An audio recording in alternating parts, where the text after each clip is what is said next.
Number one, VUCA, volatility, uncertainty, complexity, ambiguity. I didn't come up with this term. It's been around for many decades, but my prediction was that we would continue to experience VUCA, and culture would be our bulwark against VUCA. COVID-19 occurred and everything went crazy.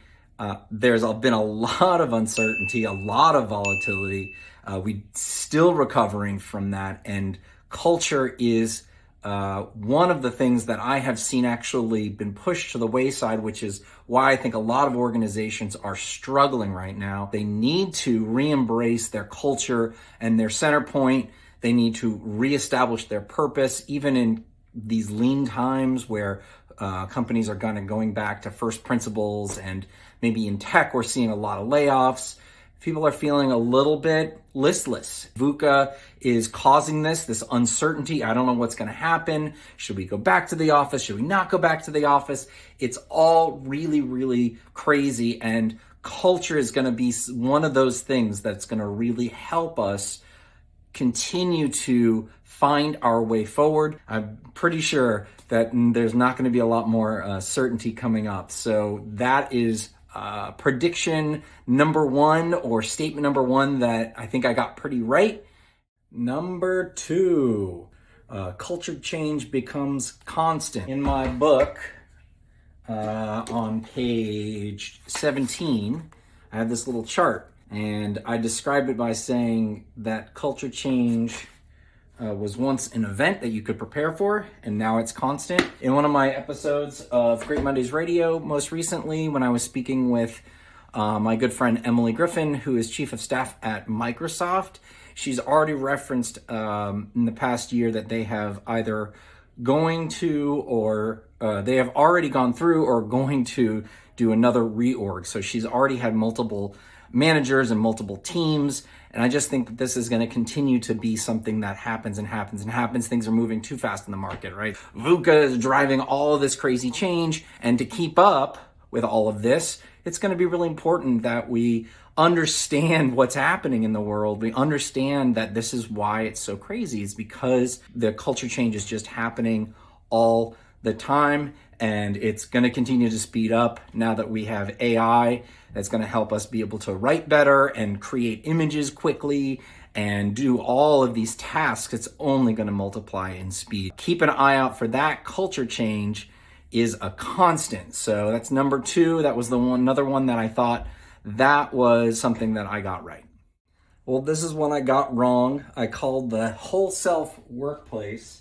I thought there was going to be more integration of work and life. I said, to be committed, people need to feel supported and not just in their jobs. Gone are the days of leaving personal business at the door and putting on a positive face for an 8-hour shift. I think what happened here is really interesting, right? We've got this experience of the symptom of quiet quitting is one example of, I don't need to be engaged, nor do I want to be engaged. So while I was predicting kind of the intersection of we want people to bring more of themselves. They don't feel comfortable. People don't feel comfortable, nor should they.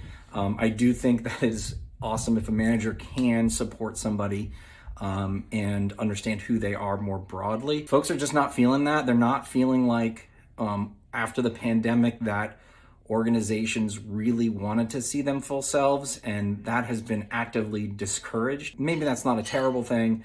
I certainly hope that people don't spend too much energy kind of pretending to be somebody else. So maybe there's a way to be authentic, but not necessarily need to bring in your whole self. So that was one that I got wrong, very wrong. Okay, number 4, Gen Z drives work from anywhere. This one, I think obviously our experience working from home during the pandemic was the instigator of this. But I did say on page 194, for Gen Z, there's no difference between their desk at home, a table at a coffee shop, a conference room in an office. There's no exception there's no expectation that being somewhere in person is any less effective than being on video chat. What I got wrong was that it was going to be Gen Z driving this, and I think if the pandemic didn't happen, that probably would have, but a lot slower, obviously. But what we're going to see is that as Gen Z enters the workforce and continues to enter the workforce, they're the ones that are going to force the hands of, I would say, older businesses that aren't distributed, that are saying, hey, you need to come back to the office more frequently. That's not to say there isn't room for coming back to the office, but Gen Z is just going to be more comfortable in that experience. So that's, I think, one of the forces that are going to keep us as a society continuing to work, being able to work from home. Okay, number 5, Dunbar is de facto. This one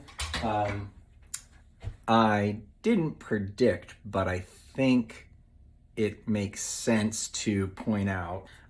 So this is on page 135. Energy consumption is what limits our social circles. In 1993, British anthropologist Robin Dunbar concluded that groups can only grow so large. Eventually, the effort it takes to maintain more relationships outweighs the benefits of being together. When the number of individuals grows beyond 150, now known in social psychology as Dunbar's number, the group will divide into subgroups. And while the theory is great, there's a problem. When it comes to work, the wheels on the culture wagon get wobbly way before Dunbar might expect. And so I go on to predict that actually at work, we're looking at more like 50 to 100 individuals. And what we've seen with hybrid and remote work is that number goes down even further. Why? Because it takes even more energy to connect with people when you're not seeing them in person, when you're not there in the office. There's one more bonus insight that I have learned over the past 5 years, and it was a pretty big miss on my part. If you were thinking, man, he got a lot of things right, well, this was a big one that I didn't get right. The book lays out the formula for culture, a way to help organizations turn their culture reactionism into a rigorous business tool. The 6 components of culture. There's one thing that I missed, and that's assessment or evaluation. I do talk about it a little bit in the book, but it really should have been one of the components. Once you've gone through all of the components, number 7 should be, where are we? Is it working? How should we improve or evolve this idea? And so every time you go through the cycle, or every time you even go through one of the components, there should be an element of step back, evaluate. There's a lot of tools out there to consider how to figure out what it is that is happening, right? So you have this vision around what you're trying to achieve. You have your strategy and your tactics that you implement with your culture component or tool, and then evaluate, measure that to decide, are we getting the results that we're looking for? That is such a critical piece of this.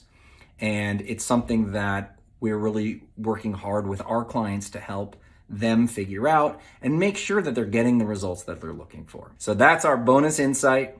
Thank you for watching and celebrating the 5th anniversary of Great Mondays. Definitely would love to hear your feedback. What's changed in the last 5 years? What did you find in the book helpful, continues to be helpful? What is not? What's irrelevant now? Check out all the resources available at greatmondays.com. And if you haven't yet, listen to Great Mondays Radio, anywhere you listen to your podcasts. I'm doing lots of great interviews this year.